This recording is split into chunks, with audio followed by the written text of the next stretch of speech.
안녕하세요. 자, 오늘은 난실에서 영상 하나를 제작을 하는데 좀 시끄럽습니다. 위에 환풍기가 돌아가 가지고요, 어쩔 수 없이 그냥 할 수밖에 없어서 좀 양해 부탁드리고요. 자, 이번 시간에는 춘난에 필요로 하는 도대체 광량, 빛, 제가 전에 한번 다뤄본 적이 있었습니다. 대략 어느 정도가 적정하고 필요한지, 실제 자연에서는 얼마만큼 있는지, 광량이 얼마나 들어오는지, 이런 거에 대해서 좀 말씀을 드린 적이 있었는데요. 다시 좀 더 이제 좀 디테일하게 여러분들하고 이야기를 함께 나누고자 합니다. 자, 꼭 뭔 말 하려면은 저희 집 닭이 울어요. 내 눈 가만히 있다가. 자, 일단 춘난 배양에서 가장 적절한, 우리가 조도라고 표현하죠. 빛, 광량을. 이게 얼마나 될까요? 다 이제 제각기 조금씩 달라요. 이거는 좀 다르기 때문에 절대값이라고 이야기는 할 수 없을 것 같습니다. 그 다음에 그러면은 이제 그거를 이제 크게 이렇게 봐요. 최저 광량이 있고 최고 광량이 있을 거예요. 그걸 최저 광량을 우리가 광보삼점이라고 조금 이제 전문적으로 이야기를 하더라고요. 그리고 한계점을 광포화점이라고 이렇게 이야기를 합니다. 이게 그러면은 보통 음지식물들이 광량이 필요로 하는 게 있을 것 같아요. 이게 우리 이제 단위를 룩수를 이렇게 보통 표기를 합니다. 그래서 그거를 좀 살펴보면 광보상점이요, 대략 한 1000룩수 전후가 돼요. 어디는 뭐 한 500룩수부터 이렇게 있다라고 이야기도 하는데요. 이게 좀 차이가 있고, 제가 한 평균치로만 이렇게 말씀을 드려보면 그렇고, 광보상점 가장 최대치라고 보시면 되는데, 그러니까 최대치는 광포화점이 되는 거죠. 대략 한 10,000룩수 정도 됩니다. 그게 일반적인 음지식물의 예구. 보통 음지식물은 이제 그런 정도로 보이는데요. 그러면 춘난도 뭐 거기서 크게 벗어나지 않겠죠. 그래서 물론 이제 춘난을 연구하시는 분마다 약간씩 차이는 있지만, 그 최저, 그러니까 광보상점을 1000에서 3000룩수, 어디는 2000에서 3000, 이게 조금씩 차이가 있습니다. 그러니까 이거는 대략 평균치로 보시면 될 것 같아요. 그러면은 큰 문제는 없을 것 같습니다. 그러면 광포화점은 어느 정도가 될까요? 이게 10,000에서 30,000룩수, 그것도 차이가 많이 있죠.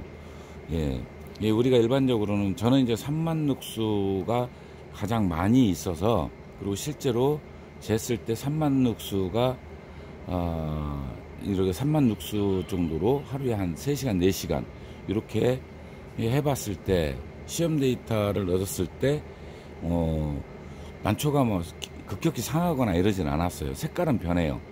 많이 짧아지고, 그 다음에 수명도 짧아집니다. 그래서 이제 그보다 낮게 이제 정하는 분들도 생각보다 많이 있다, 이렇게 보시면 될 것 같습니다. 그런데 이거는 온도하고 또 밀접한 관계가 있어요.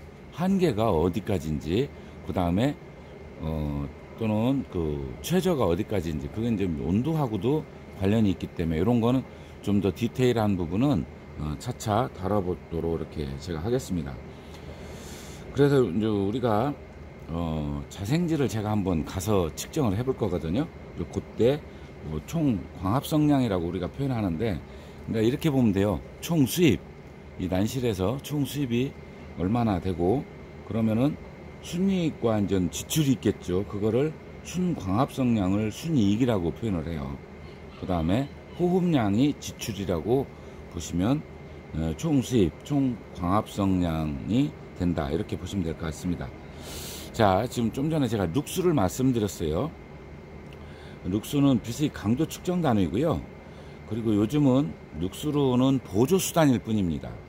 그 ppfd라고 해서 광합성 광량 입자량을 이제 측정하는 게 실제로 우리가 식물에 필요로 하는 광량이라고 보시면 될 것 같아요.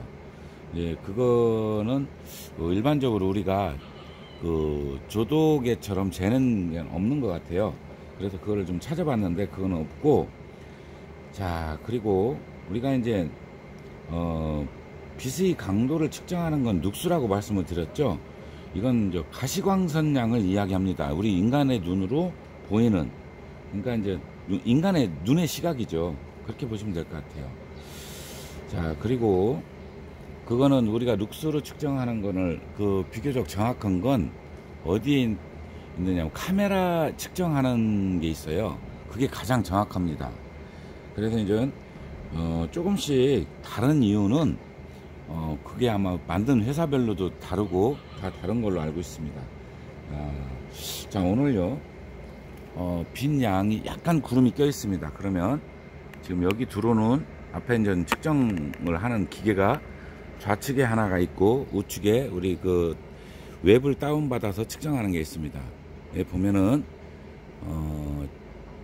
각도가 좀 정확히 맞지 않아서일까요? 8만이 살짝 넘어가죠. 8천 룩수가 넘어갑니다.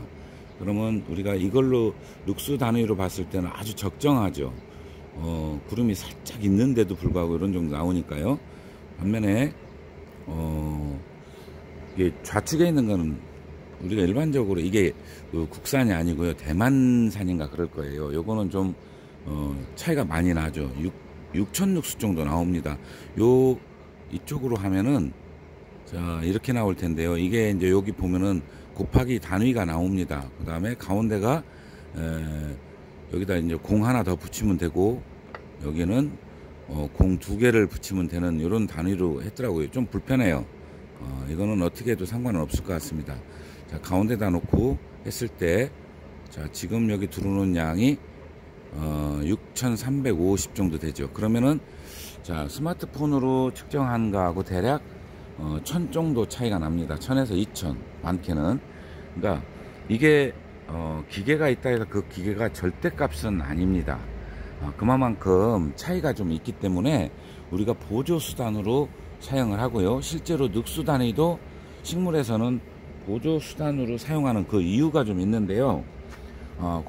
그것만 이제 그까지만 제가 말씀을 드릴게요. 식물이 이용하는 빛의 파장 제가 말씀을 드린 적 있었죠. 청색 파장이 450 나노미터 이렇게 말씀을 드린 적 있습니다. 그리고 또 적색 파장 두 부류인데요. 그거는 650 나노미터로 이 두 부류가 식물의 광합성을 하는데 가장 중요한 역할을 한다. 그래서 뭐 최근에 그 LED 관련해서 들으신 적 있을 거예요. 그 뭐 청색 파장이니 적색 파장이니 녹색 파장은 반사시켜 버린다, 이런 얘기를 들어본 적 있을 겁니다. 그래서 우리가 이제 반사되는 파장이 490에서 570 정도, 그 범위 나노미터 정도가 우리가 이제 초록색 파장이라고 하는데, 그거는 반사를 시켜버린다 그럽니다. 자, 제가 이제 그때도 말씀을 드렸지만 그 춘난이 우리가 1mm 그러니까 제곱 밀리미터 단위당 세제곱 밀리미터던가요? 그 단위당 우리 기공수를 제가 말씀을 드린 적이 있었는데, 그 기공수가 춘난이 비교적 높습니다. 174개든가요? 이렇게 된다고 그래요. 그러면 사실 그 양이 적은 이 난과식물 중에 굉장히 많은 거예요. 그래서 우리가 이제 10,000에서 13,000 룩수 정도가 가장 적당하다라고 이야기를 합니다. 중국 춘난은 좀 달라요. 153개 정도 되는데, 그러면은 이것도 역시 이제 광량 세기가 달라지겠죠. 그래서 제가 한국 춘난과 중국 춘난의 차이점이 있다. 일본 춘난과 한국 춘난은 거의 같고요. 중국 춘난은 좀 이 기공수 차이가 있기 때문에 구별이 된다라고도 제가 말씀을 드린 적이 있었습니다. 뭐 일경구 하나, 그 다음에 한난, 좀씩 굉장히 많이 특히 한난 같은 경우는 뭐 60개든가요, 61개든가 이런 정도밖에 안 돼요. 그래서 이제 그거는 빛이 훨씬 더 많아도 됩니다. 그러니까 최저가 8,000에서 최고가 한 4만에서 5만 룩수까지도 가능하다. 뭐 이렇게 이야기를 합니다. 자, 지금 제가 이렇게 말씀드리면은 아주 전문적으로 아시는 분들은 이해가 되지만 처음 듣는 분들은 이게 도대체 뭔 소리인지 잘 이해가 안 되실 겁니다.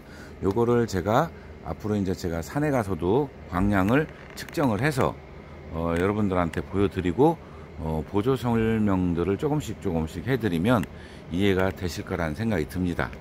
자, 이번 시간에는 춘난 빛이 어느 정도가 정확한지, 정확한 게 아니라 어느 정도 있어야 되는지 그거를 측정하는 우리 스마트폰 웹이 있고 그 다음에 기계가 있는데 그 룩스를 측정하는 기계가 있는데 스마트폰 웹을 깔아서도 가능합니다. 요거는 조금씩 여러분들한테 설명을 드릴 거고요. 그래서 이제 그 관련돼서 이번 시간에 말씀드렸습니다. 감사합니다.